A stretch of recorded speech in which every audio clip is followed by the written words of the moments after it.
My name is Peter Kang. I'm a principal at Barrel. We're an interactive design agency in New York City. Cool. Peter, you and I met about a year ago now, and your company has changed and evolved and physically moved recently as well. Tell us a little bit about the last couple of years.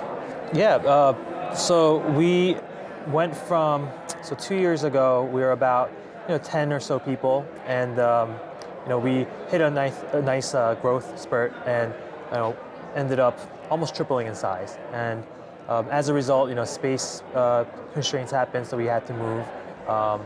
And now we've been in our new space for about over a year now. And also along with that came a lot of changes, internally with culture, with the way we communicate as a team, and also just in terms of roles as leaders or as managers as well. It's totally, we've had to learn so many more things. Tell us a little bit about some of the things. What are the biggest challenges going from 10 to 30 people? Yeah, so I think when we talk about communication, when it's a smaller group, or when it was a smaller group, it was a lot easier because we were so tight knit, and during the course of the day I could touch everyone in some way, and have a conversation, catch up with them, know what's going on. And as we got bigger, it's very easy to get caught up with certain projects going on, or certain types of fires that I need to put out, and so it's very it was very easy to not know what was going on, or kind of lose the pulse of certain things. And so when that started to happen with us, I would only hear things through back channels and through after the fact instances. Right. So it almost felt like I was always put in a defensive and reactive position, and it was an awful kind of climate, because it was like come to work and I'm always scared that something's gonna pop up, that someone's having a rough time with a project, or someone is unhappy about some decision we made. Right. And so this is something that my co-founder and business partner Wook and I talked at length about. And we were like, we need to take matters into our own hands and become proactive. And we explore different avenues of how we can do this, be more proactive in communicating with the team. And we built a few different channels for this. And one of the things that we really take seriously, we call it the principal update. So the principal update. So it's a weekly email that we send. We take turns sending, and in it, and sometimes these emails go really long. But in it just touches upon a specific topic or a big major decision that's going to be made soon about the company, and all the thinking that went into it. Just laying it out for the whole team. Look, these are the things we took into considerations. These are the conversations we had. This is what we're hoping to achieve with it. And we're open to any feedback from you guys. And also, here's a link to our anonymous feedback form too, if you don't feel comfortable. So you can get feedback as well. Exactly. So we open that up, but we're taking that first stab at being like, hey, this is what's going on, and instead of being on the back foot. Exactly. Instead of, because for too long it was like we would make a decision and we would hear a couple months later, oh my God, I can't believe they did that. What were they thinking? Well, now they know what we're thinking. Yeah. So that's helped tremendously. And the other thing that's been tremendously helpful is our one-on-one lunches. So we schedule Tuesdays and Thursdays when we're in the office.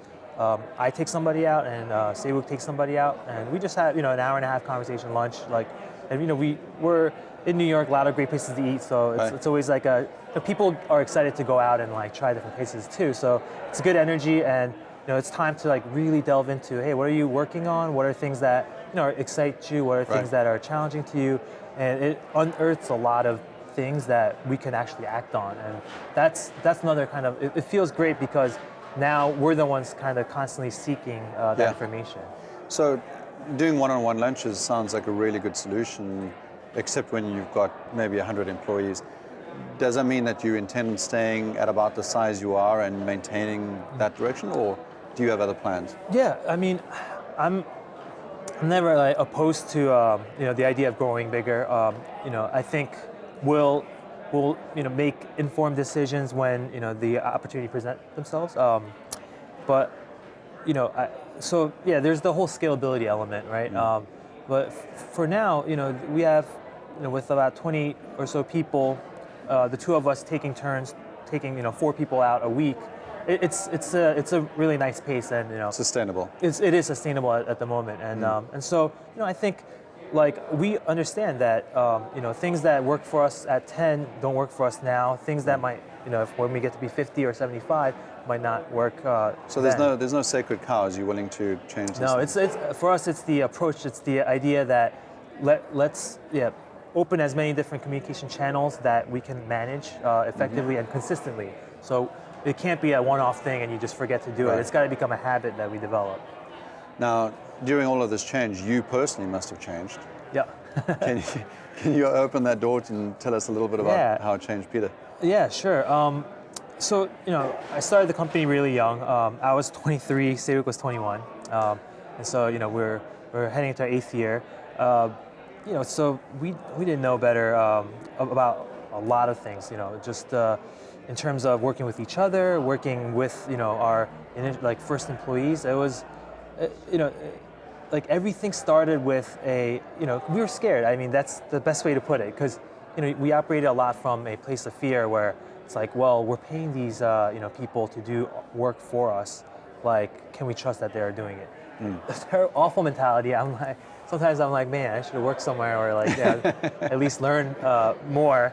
But over the years, you understand that the best work comes when people feel like they have the room to grow. They're given the support, and there's an environment where you're not being looked over. There's no looking over the shoulder, but it's more we trust that they're going to do their best job, and so understanding that took a long time, and I think once I got comfortable and I was like, wow, like things can happen, and I'm nowhere near it, but I know that I helped to create that environment. Right. That feels like a great, for personally, like a great achievement, because for so long I always thought I had to have a hand in it, or I had to be the controlling factor in it. Sounds like it's less stressful as well.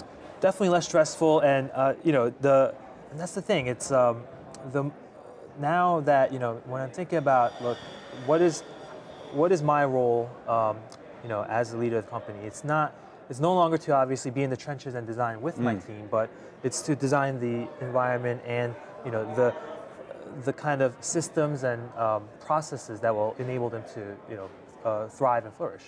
So what's next for you personally? What's the next challenge?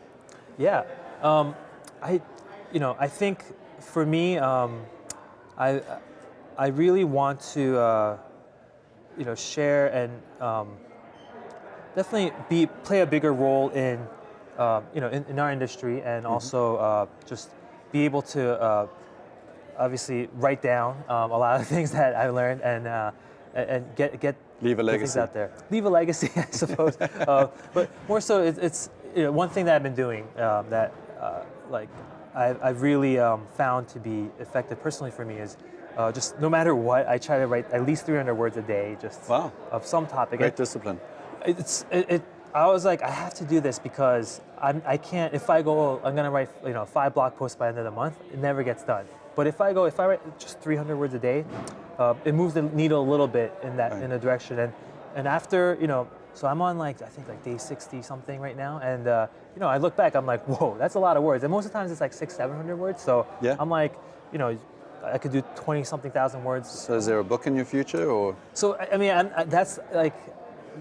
Maybe, hopefully, but it's more about it helps me organize my thoughts better, and it helps me to have. It's like building assets. Like I have these things that I can put out there, and people can.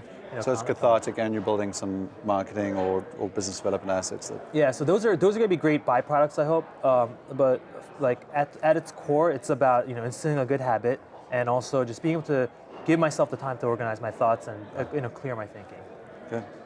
Peter, thanks for joining us. Really appreciate it. No, thank you. Cool.